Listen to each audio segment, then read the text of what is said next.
Zakaj je pravzaprav izbruhnila vietnamska vojna? Kaj se je zgodilo? Zakaj jih je napadla Amerika? Kaj je bil vzrok za to?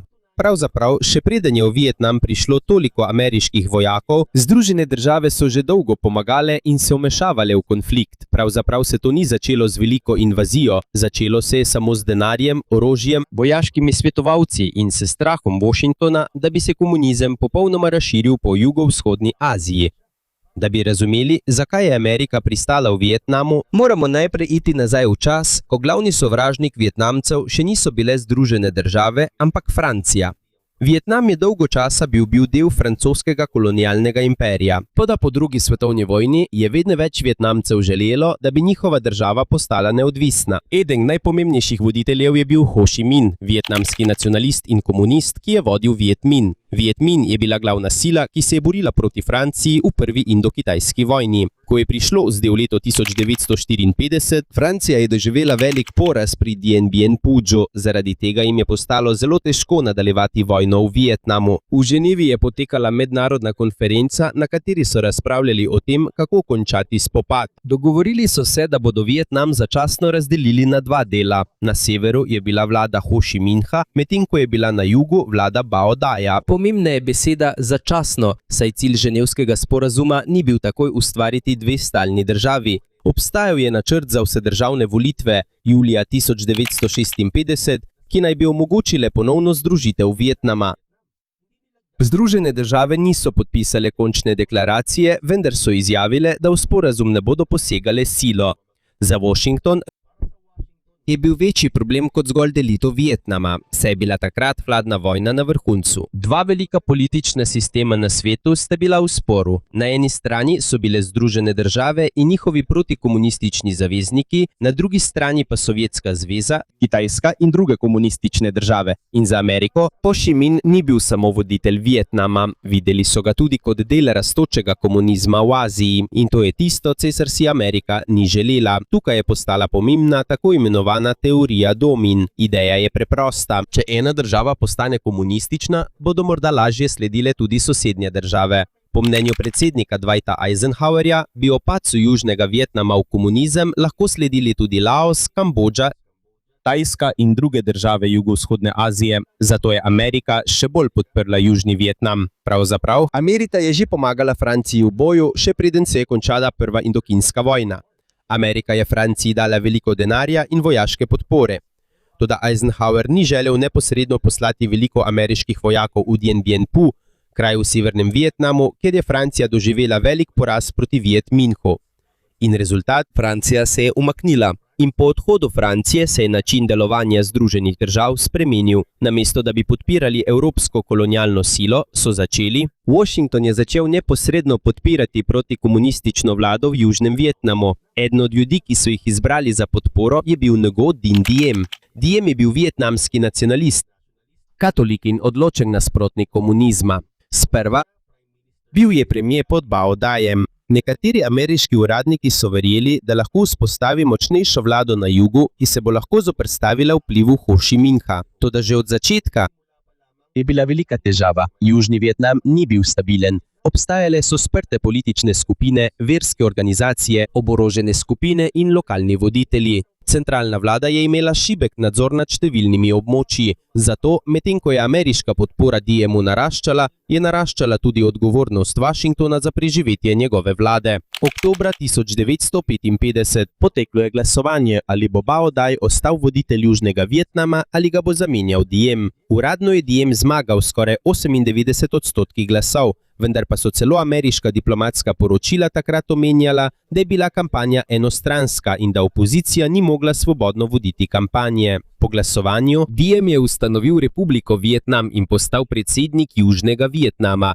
Od tu naprej ameriška pomoč se je še povečala. Združene države so poslale svetovalce in zagotovile velika sredstva za oblikovanje in usposabljanje južnovietnamske vojske. Glavni cilj je bil, da bi Južni Vietnam imel lastne sile, ki bi lahko branile državo pred komunistično grožnjo. Ameriška svetovalna prizadevanja so se začela že v zgodnjih 50 letih in so se razširila po odhodu Francije. Pod okriljem skupine za vojaško pomoč in svetovanje, ali MAC, so Američani pomagali južnovietnamskim oboroženim silam pri usposabljanju, organizaciji in opremi. Toda medtem, ko se je vojska Južnega Vietnama krepila, je naraščalo tudi nezadovoljstvo proti Diemovi vladi. Ena največjih težav je bil način, kako je nadzoroval podeželje. Številni tradicionalni voditelji vasi so bili zamenjani z uradniki, ki so bili bolj neposredno povezani s centralno vlado Južnega Vietnama. Prijeli so tudi podpornike komunistov, vendar pa niso bili prizadeti le komunisti v tem obračunu. Med žrtvami so bili tudi politični nasprotniki, aktivisti in drugi kritiki vlade, ki so prav tako doživeli pritisk ali bili zaprti. Tako, če si bil komunist, si bil prav tako tarča. Zaradi tega so bili tudi navadni Vietnamci, ki prej niso bili komunisti, a so izgubili zaupanje v vlado. To je velik problem, saj je podpora ljudi na podeželju zelo pomembna. Hkrati pa volitve niso bile izvedene. Ko se je to zgodilo, vlada Diema je prekinila pogovore o volitvah, saj je vztrajala, da na komunistično nadzorovanem severu ni resnično svobodnega glasovanja. Washington je podprl to stališče. Tudi iz notranjih ameriških razprav je bilo jasno, da obstaja velika verjetnost, da bi komunisti zmagali na vsedržavnih volitvah. Na severu tudi tam ni bilo mirno. Komunistična vlada pod vodstvom Ho Chi Minha je izvedla obsežno zemljiško reformo. Cilj je bil odvzeti zemljo velikim posestnikom in jo razdeliti revnim kmetom. Vendar je bila izvedba zelo nasilna. Veliko ljudi je bilo kaznovanih in ubitih, kasneje pa je severnovietnamska vlada priznala, da je prišlo do številnih napak in zlorab. Medtem so v Južnem Vietnamu po razdelitvi države ostale nekatere komunistične skupine. V naslednjih letih je komunistično vodstvo razpravljalo o tem, kdaj bodo ponovno uporabili oborožen boj proti vladi Južnega Vietnama. Medtem ko je Diemova vlada postajala vse bolj stroga in načrt za ponovno združitev Vietnama ni bil uresničen, se je strategija Severnega Vietnama postopoma spreminjala.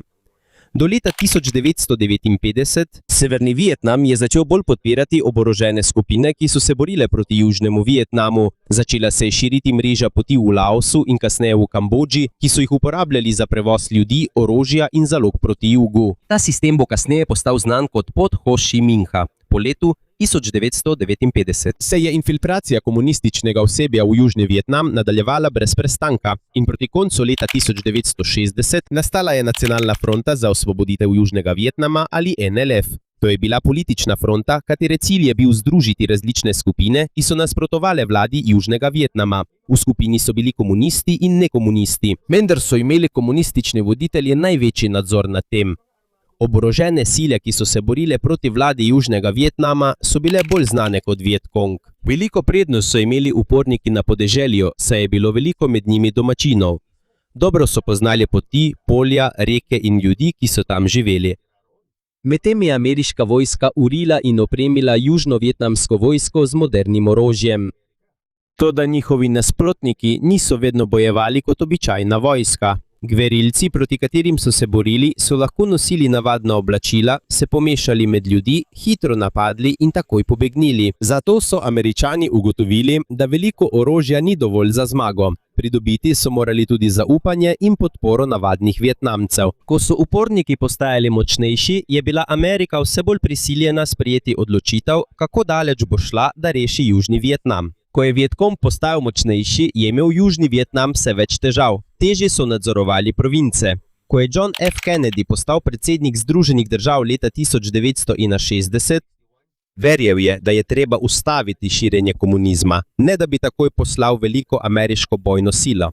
Zato je še povečal pomoč Južnemu Vietnamu. Ameriških vojaških svetovalcev je hitro postajalo vse več. Do konca leta 1962 je bilo v Vietnamu že približno 11.000 ameriškega vojaškega osebja. Pomagali so pri usposabljanju, obveščevalnih dejavnostih, helikopterskih operacijah ter načrtovanju operacij južnovietnamske vojske.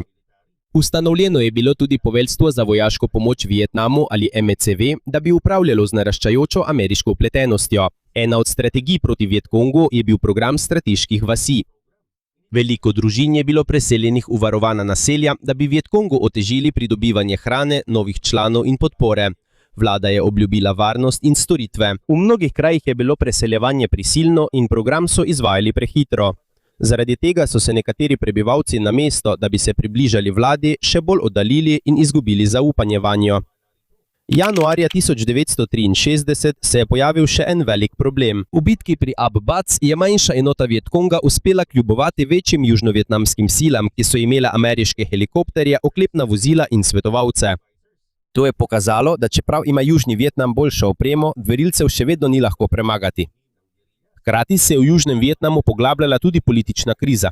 Leta 1963 izbruhnili so množični protesti budistov proti vladi predsednika Ngo Dinh Diema. Položaj se je še zaostril, ko se je budistični menih Thich Quang Duc zažgal v Saigonu v znak protesta. Slika se je razširila po vsem svetu in še dodatno oslabila zaupanje Washingtona v Diema. Novembra 1963 so južnovietnamski generali izvedli državni udar, Združene države pa niso preprečile tistim, ki so načrtovali odstranitev Diema. Njegova vlada je padla in Diema so skupaj z njegovim bratom Ngo Dinh Huiem ubili. Vendar pa Diemova odstranitev ni prinesla pričakovane stabilnosti. Namesto tega so se v Južnem Vietnamu začele vrstiti spremembe vodstva.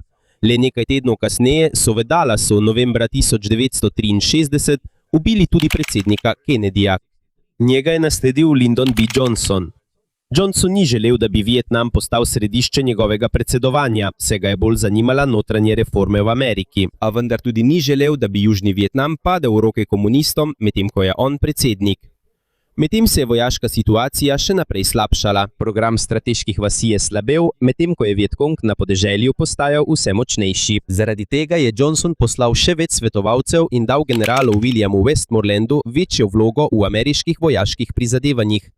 Združene države niso uporabljale le svetovalcev, ampak so izvajale tudi tajne operacije proti Severnemu Vietnamu. Pod Oplanom 34A so sile, ki jih je podpirala Amerika, izvajale obalne napade. Hkrati je ameriška mornarica patruljirala blizu obale Severnega Vietnama z uporabo tako imenovanih De Soto misij, da bi zbirala elektronske obveščevalne podatke. To sta bili dve različni operaciji, vendar sta se včasih dogajali na istem območju in v približno istem času. Konec julija 1964 so patruljni čolni povezani z operacijo Oplan 34A napadli nekatere cilje na obali Severnega Vietnama. Nekaj dni kasneje je v Tonkinški zaliv vstopila ameriška rušilca USS Maddox za patruljo De Soto.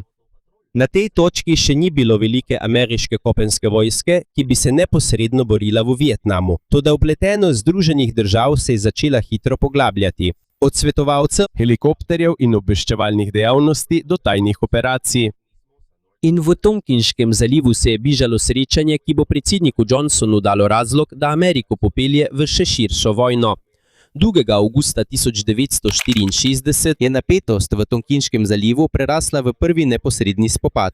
3 severnovietnamski torpedni čolni so se približale USS Maddox. Ameriški rušilec je najprej izstrelil opozorilne strele, preden se je začel spopad. Vietnamske ladje so izstrelile torpedo, vendar nobena ni zadela Maddoxa. Ameriška ladja je odgovorila s svojimi topovi. Medtem so prispela tudi ameriška letala, da bi pomagala. Ta prvi spopad se je res zgodil in ga je priznala tudi Severni Vietnam. 2 dni kasneje se je USS Maddox vrnil v Tonkinški zaliv skupaj z še enim rušilcem, USS Turner Joy.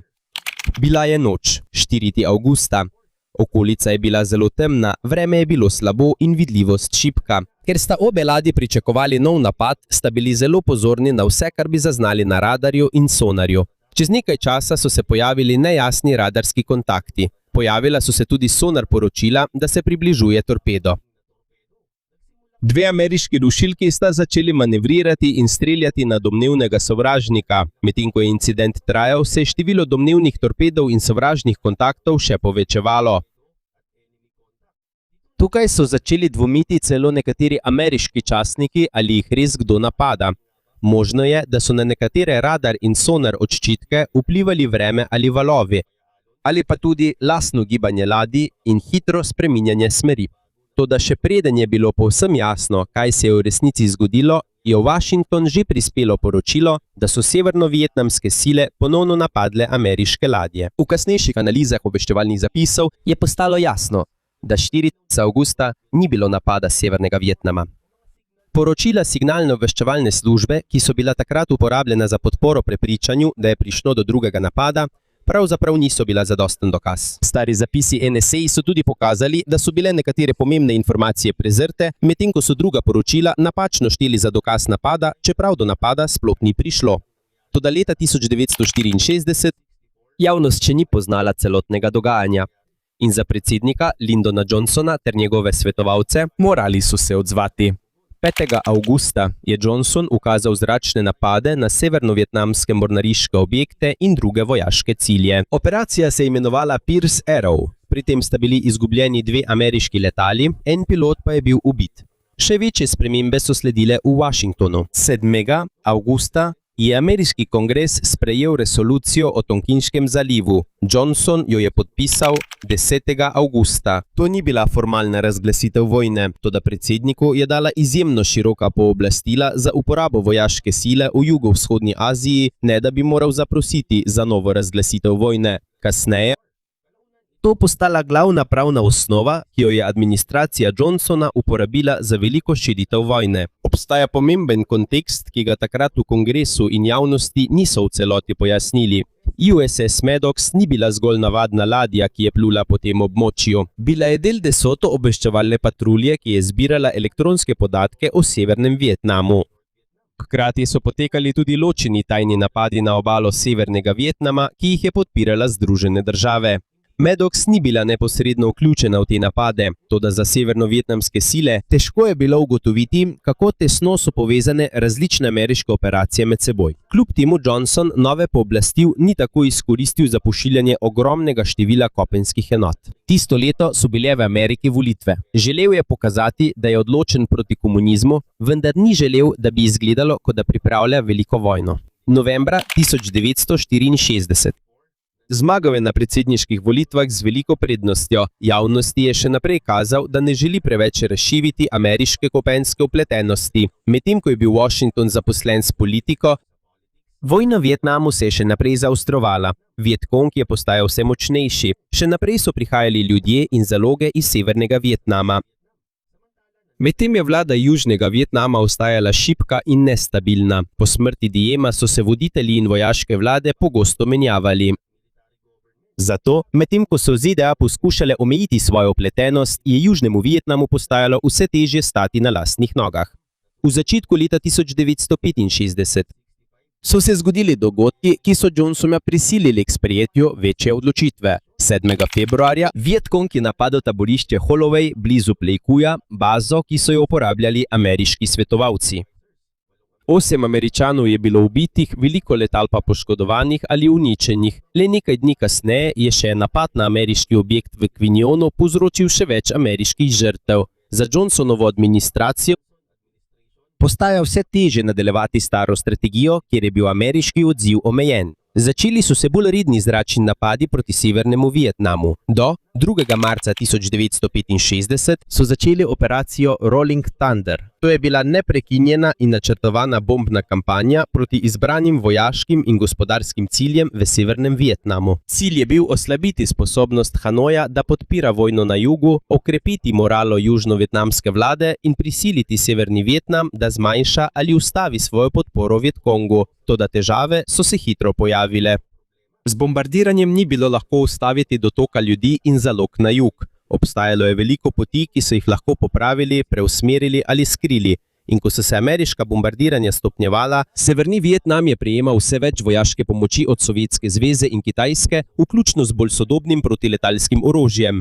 Zračni napadi so imeli še eno težavo. Združene države so morale zaščititi lastne letalske baze v Južnem Vietnamu. Ena najpomembnejših je bila Da Nang. Za povso 8. marca 1965 sta v Da Nang prispela 2 bataljona ameriških marincev. Na začetku je bila njihova glavna naloga obramba letalske baze. Toda ta trenutek je bil zelo pomemben, saj so bili oni prva velika ameriška kopenska bojna enota, poslana v Južni Vietnam v novi fazi vojne. Kmalu se je njihova misija razširila. Kadar je bilo treba zaščititi ameriške vojake, je bilo treba varovati tudi okolico njihove baze. Če je bil v bližini Vietkong, so morali izvajati patrulje. Ko je bila patrulja napadena, so morali zasledovati sovražnika. Postopoma so vojaki, ki so bili poslani zgolj za varovanje, začeli prevzemati bolj aktivno bojno vlogo. To je bila prav tista težava, s katero se je soočal general William Westmoreland, poveljnik ameriških sil v Vietnamu. Po njegovem mnenju, južnovietnamska vojska ni zmogla sama ustaviti vse močnejših komunističnih sil. Prav tako se je povečevalo število rednih enot severnovietnamske vojske, ki so vstopale na jug. Če je bil cilj Amerike preprečiti padec Južnega Vietnama, se je nato povečevalo število sile, da je bilo po mnenju Westmorelanda potrebnih več ameriških bojnih enot. Ko je prišlo poletje leta 1965, ni bilo več vprašanje, ali bodo Združene države poslale kopenske enote, vprašanje je bilo, koliko jih bodo poslali. V razpravah v Washingtonu so razpravljali o pošiljanju dodatnih 10.000 vojakov in povečanju skupnih ameriških sil na več kot 100.000 pred koncem leta. Na koncu je Johnson privolil v veliko širitev ameriške bojne prisotnosti. Od tu naprej Amerika ni imela več predvsem vloge svetovalcev in podpornega osebja. Lastna vojska Združenih držav bo postala glavni del kopenske vojne, toda zakaj je Amerika prišla do te točke? Največji razlog je bila hladna vojna. Za številne ameriške voditelje je bil Vietnam del večjega boja proti širjenju komunizma. Vidijo Severno Vietnam kot zaveznika Sovjetske zveze in Kitajske. Obstaja strah, če pade Južni Vietnam, bi se lahko komunistični vpliv okrepil tudi v drugih delih jugovzhodne Azije. Obstaja še en razlog, verodostojnost. Združene države že več let govorijo Južnemu Vietnamu in drugim svojim zaveznikom, da ne bodo dovolile, da bi komunistične sile kar tako zmagale. Za Washington nenadenen odhod lahko ustvari vtis, da ameriških obljub ni mogoče zaupati. Johnson razmišlja tudi o tem, kakšen bo vpliv tega na njegovo predsedovanje in na politični položaj Združenih držav po vsem svetu. Nekateri ameriški uradniki so tudi zelo zaupali v moč svoje vojske. Združene države so bile takrat ena najmočnejših držav na svetu. Imeli so napredna letala, helikopterje, artilerijo, logistiko in izjemno veliko industrijsko zmogljivost. Veliko načrtovalcev je verjelo, da če bodo Američani v celoti uporabili svojo ognjeno moč, Vietkong in Severni Vietnam ne bosta zdržala dolgo. Na to je močno vplival obrambni minister Robert McNamara. Bil je znan po uporabi statistike, meritev in numerične analize pri sprejemanju odločitev. V Vietnamu so prav tako poskušali uporabiti številke za merjenje, kdo zmaguje. Število sovražnikovih žrtev, zajetega orožja, opravljenih misij, nadzorovanega ozemlja in drugih podatkov. Vendar ima takšen pristop velike omejitve. Ni enostavno pretvoriti politične zvestobe vasi v številke, želje posameznika, da še naprej bije boj, ali sposobnosti gverilskega gibanja, da nadomesti izgubljene ljudi. Prav tako niso vsi v Washingtonu verjeli, da bo Amerika zmagala. Eden od redkih, ki so nasprotovali stopnjevanju, je bil namestnik državnega sekretarja George Bill. Opozoril je, da bi se Združene države lahko znašle v vojni, ki jo bo težko končati in bo večja, kot so pričakovali. Nekateri drugi ameriški uradniki v Vietnamu so prav tako videli, da Vietkong ni zgolj tuja vojska. Imel je lokalna omrežja, politično organizacijo in podporo nekaterih delov podeželskega prebivalstva. Zato ni dovolj, da bi imeli le več letal, bomb in vojakov. Obstaja še večja nevarnost. Ko se vojna širi, Združene države so se morale izogniti neposredni veliki vojni proti Kitajski ali Sovjetski zvezi. Amerika in Sovjetska zveza sta obe jedrski sili. Kitajska ima močno vojsko in se je že borila proti Združenim državam v Korejski vojni, zato je moral Washington okrepiti pritisk na Severni Vietnam, ne da bi pri tem dosegel točko, ki bi lahko pripeljala do neposrednega spopada velesil. To je razlog, zakaj je bila vietnamska vojna drugačna. Združene države so bile izjemno močne, vendar niso mogle neomejeno uporabiti vse svoje vojaške moči. Niso želele, da bi jih Kitajska neposredno napadla, prav tako niso želele sprožiti jedrskega spopada s Sovjetsko zvezo, prav tako pa niso želele, da bi se zdelo, da so začele novo svetovno vojno. Zato se je vojna stopnjevala postopoma. Najprej so nudili finančno in vojaško pomoč, sledili so svetovalci, nato helikopterji, obveščevalne in tajne operacije, sledilo je bombardiranje, nato so poslali vojake za varovanje baz in od tam naprej je njihova misija postala popolna bojna operacija. Ni enega dne ni bilo, ko bi Washington preprosto rekel, naj se začne velika vietnamska vojna. Namesto tega je šlo za niz odločitev v tistem obdobju, ki so bile sprva omejene, vendar je vsak nov korak povzročil nove težave, ki so zahtevale naslednji korak.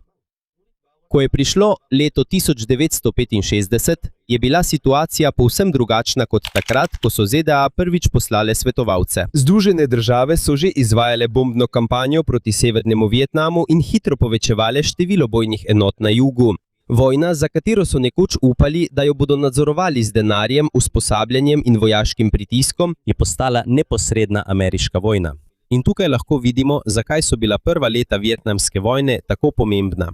Združene države se niso kar nekega dne zbudile in se odločile poslati ogromno vojsko. Postopoma so vstopile zaradi strahu pred širjenjem komunizma, obljube, da bodo zaščitile Južni Vietnam, skrbi za ugled Amerike, političnega pritiska v Washingtonu in pa prepričanja, da lahko premoč ameriške vojaške sile reši problem.